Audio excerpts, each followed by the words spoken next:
எத்தனை கேஸ் போட எத்தனை கேஸ் போட சொல்லுங்க. கேஸு இருக்கு, பெட்டிஷன் இருக்கு, வாங்க வாங்கன்னு போலீஸ் ரொம்ப துன்புறுத்துறாங்க. என் பிள்ளைகள் எல்லாம் அப்செட் ஆகுது. எனக்கு என் உயிர் தேவையில்லை.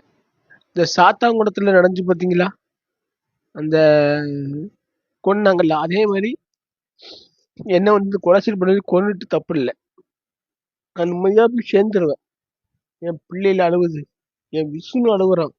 என் விஷ்ணுக்காக தான் நான் பிக் பாஸ் விட்டே வெளியே வந்தேன். அவன் ரொம்ப அழுகுறான். அவன் மன உளைச்சல ஆகி மைண்ட் ஒரு மாதிரி ஆகுறான். எனக்கு என் பிள்ளைகள் எனக்கு பிடிக்கல.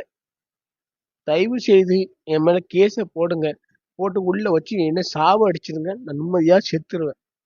இந்த எங்க தூத்துக்குடி மாவட்ட எஸ்பி, எங்க தூத்துக்குடி மாவட்ட கலெக்டர், எங்க கொலை செய்யப்பட்ட இன்ஸ்பெக்டர், எஸ்ஐ எல்லாருமே சேர்ந்து பண்ணுங்க. தாசில்தார், ஆடியோ எல்லாரும் பண்ணுங்க. நான் உண்மையா செத்துட்டு போயிடுவேன். எனக்கு முடியல. ஆடியோ விசாரணைங்க, இன்ஸ்பெக்டர் கேஸுங்காங்க. எத்தனை கேஸுக்கு அலைய முடியும்? கேஸை போட்டு சாவடிக்கிறதுக்கா? நீங்களே சொல்லுங்களேன். நிம்மதி இல்லை.